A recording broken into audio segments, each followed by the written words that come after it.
The day my daughter-in-law looked me in the eye and said, "You should move out. This house is too small for all of us," she forgot one thing. I built this house with my hands.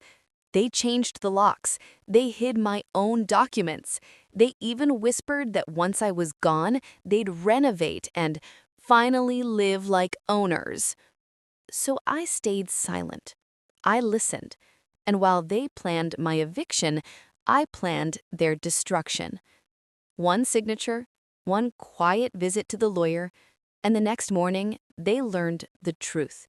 The house they were trying to steal, I sold it, and I left them standing on the street with nothing. I built my home when I was 23, back when my husband and I still dreamed in the same direction, back when life was a long road and not a collection of memories that ache when touched. The house wasn't big, it wasn't fancy, but it was ours. Red brick walls, timber beams, a small garden that bloomed brighter than necessary. Every nail inside it had heard laughter. Every corner held reminders of the years I raised my son. He took his first steps on the uneven tiles of the living room. He learned to write his name on the kitchen table, scratching it into the wood. He learned how to ride a bike in the street outside, wobbling until his father steadied him. Even after my husband passed, the house remained full of memories, full of warmth, full of the life I fought to protect. I never imagined that one day I would be treated like a guest inside it. It started subtly. Ayan married a girl named Sophia. Soft-spoken, charming, the kind of daughter-in-law a mother prays for. Or so I thought. The first month was peaceful. She smiled often, she offered to help in the kitchen, she complimented the house like she admired its history.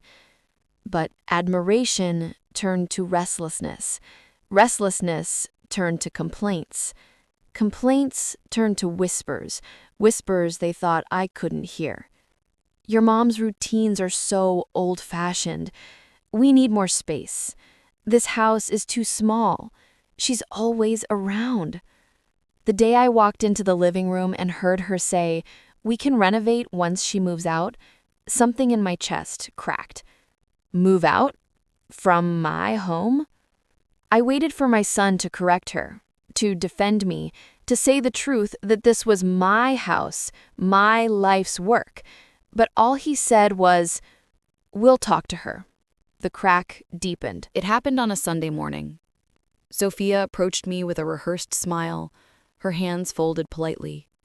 "Auntie, we've been thinking, maybe you should move into a smaller place, somewhere easier for you. You know, for your comfort." My comfort. How kindly betrayal can be wrapped. "And why," I asked softly, "would I do that?" She exchanged a quick look with Ayan, a look that said everything. "Well," she continued, "this house is perfect for a young couple. Once we renovate, we can finally live properly." She said finally as if living under the same roof as me was a hardship they had been forced to endure. I turned to my son. "Ayan, you agree with this?" He didn't meet my eyes. "Mom, it's not like that. It's just the house would be better used if I weren't here," I finished. His silence confirmed it. Something cold settled inside me. Not anger, not yet. Just clarity. I nodded. All right. They thought I had surrendered. A week later, I returned from visiting a neighbor and found the house locked. My key didn't work. I knocked once, twice. Sophia opened the door just a crack. "Oh, sorry, Auntie. We changed the locks. For security." "Security from whom?" "From me?" I smiled tightly and walked inside. A few days later, I discovered my documents missing. Property papers, tax receipts, the deed file. When I asked Ayan, he simply said, "I put them somewhere safe." Safe, a word people use when they don't want to tell you the truth. They didn't know that I kept the original deed somewhere else, somewhere only I knew. That was the day my anger slowly woke up. Not loud, not violent, but sharp and precise. I realized something with absolute certainty. They were planning to take everything from me. so I would take everything from them first. I went quiet. I cooked for them, smiled politely, stepped around their disrespect like it was rain. I let them think I was small, helpless, unaware.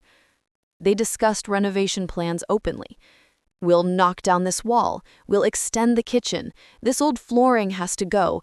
The garden, we can turn it into a patio. They spoke about my home like it was already theirs. And through all of it, I listened.